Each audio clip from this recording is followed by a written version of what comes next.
வணக்கம் மேடம். வணக்கம். அமைச்சர் சமூக நலத்துறை அமைச்சர் அவர்களை இன்று நேரில் சந்தித்தீர்கள். என்ன மாதிரி கோரிக்கைகள் வைத்திருந்தீர்கள்?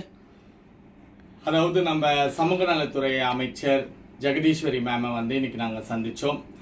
நம்ம வெளிச்சம் அறக்கட்டளை சார்பாக சில உதவிகளை நாங்கள் அவங்களிடம் கோரிக்கையாக வச்சுருந்தோம்.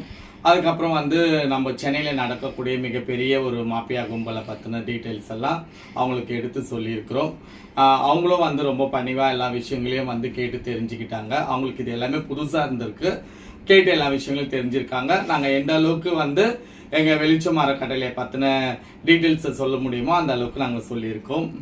இல்லை, அமைச்சராக இருக்கவங்க புதுசாக வந்திருக்காங்க, அவங்களுக்கு அனுபவம் இல்லை என்று ஊடகங்கள்லாம் பேசிகிட்டு இருக்க இந்த சூழ்நிலையில் உங்ககிட்ட அவங்களுடைய அணுகுமுறை எப்படி இருந்தது?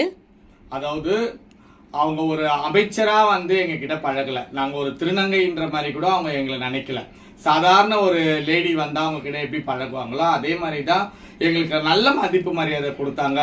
நல்லா எங்களுடைய கோரிக்கையை வாங்கி அது ஒரு 10 நிமிஷம் டைம் எடுத்து நான் படித்து பார்த்து எங்களுக்கு பதில் சொன்னாங்க. அது எங்களுக்கு ரொம்ப மன சந்தோஷம்.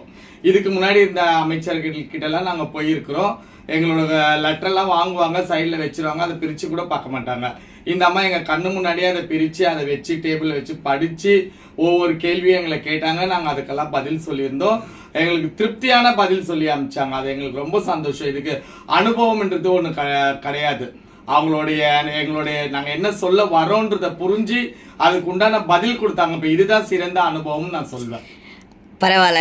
அப்போது அமைச்சர் உங்களுடைய கோரிக்கையை ஏற்றுக்கிட்டாங்கன்னு நீங்கள் சொல்ல வரீங்க? கண்டிப்பாம்மா. எங்களோட கோரிக்கை என்னன்னா, சென்னையில் கடந்த ஒரு 2-3 வருஷமா எல்லாருமே ஊடகங்கள் மூலயமா பார்த்துருப்பீங்க. ஒரு 20 பேர் தலைவிகள் நாயக்குகள் சொல்லி இளம் திருநங்கைகளை பாலியல் தொழிலுக்கோ பிச்சை எடுப்பதற்கோ அமைச்சு எங்களை ஒரு கொத்து அடிமையாகவும் ஒரு அடிமை தண்டமாகவும் நடத்திட்டு இருக்காங்க. இதுலேருந்து நாங்கள் மீண்டு வெளியே வரணும், இந்த தலைவிகள் கும்பலை டோட்டலாகவே க்ளோஸ் பண்ணணும் அப்படின்ற மாதிரி தான் நாங்கள் கோரிக்கைகள்லாம் கொடுத்துருக்குறோம். அதுக்கு உண்டான நடவடிக்கை கண்டிப்பாக எடுக்கிறோன்னு சொல்லி எங்களுக்கு மனசுக்கு ஒரு தைரியமும் கொடுத்தாங்க. எங்களோட கேள்விக்கு தெளிவான பதிலும் கொடுத்தாங்க. இதுவே சிறந்த ஒரு அனுபவம்னு நான் சொல்வேன்.